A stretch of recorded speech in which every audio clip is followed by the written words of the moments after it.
Assalamualaikum warahmatullahi wabarakatuh. Hai Sobat Literasi, selamat datang di podcast Mind and More.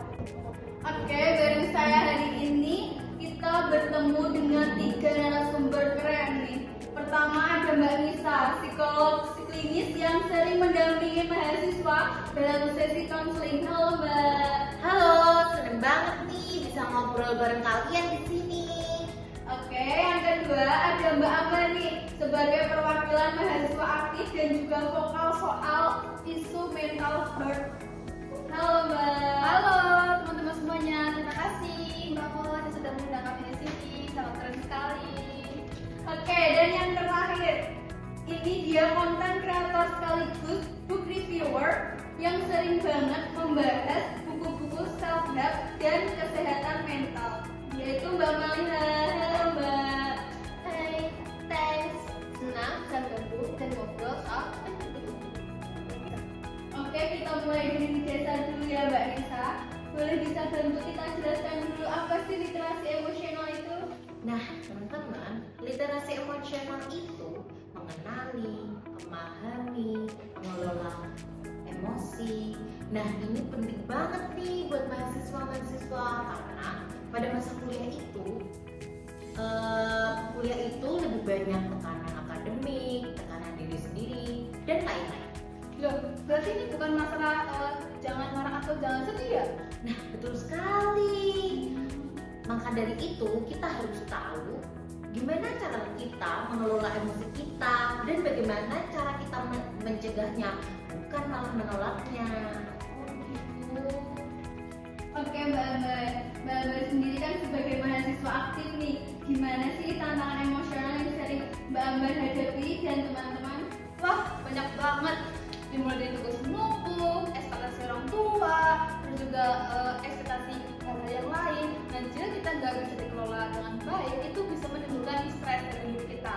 Nah, jadi ceritanya itu awal waktu semester ya, awal waktu kuliah itu saya sempat mengalami yang namanya anxiety.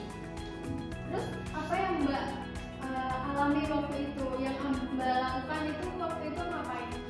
Jadi di dalam buku Emotional Agility dari Susan David itu yang pernah saya tonton ya di YouTube itu sangat membantu banget buat kita mahasiswa yang sedang mengalami stres. Nah, jadi kita tahu bahwa perasaan negatif itu bukan musuh ternyata, tetapi perasaan negatif itu harus harus didengar atau sinyal yang harus didengar dalam diri kita gitu. Oke. Nah ini menarik lagi nih Mbak Maliha. Anda kan sering nih bahas buku dan konten soal mental health ya.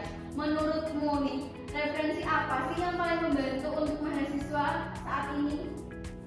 Nah, menurut saya, referensi yang paling membantu mahasiswa itu referensi yang relatable dan praktis. Buku kayak The Things You Can See Only When You Slow Down atau konten dari psikolog di TikTok bisa menjadi pemantik untuk self-reflection. Yang penting, mahasiswa itu punya akses dan mau mencari info itu. Penting banget ya belajar dari sumber yang tepat. Iya, tapi tetap harus kritis karena bukan semua konten mental health di media sosial itu akurat. Mbak Nisa mungkin bisa kasih tips nih buat mahasiswa yang lagi struggling.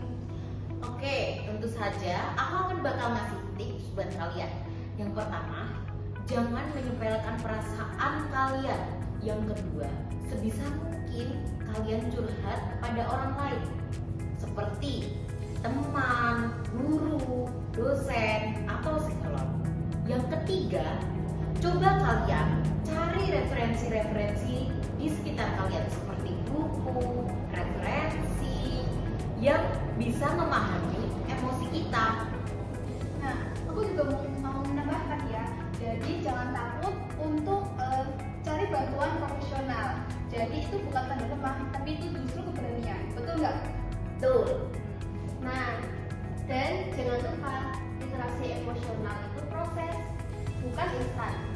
Jadi mulai aja dulu dari hal kecil seperti journaling atau menulis perasaan setiap hari. Oke, itu tips singkat dari beberapa narasumber kita pada pagi hari ini.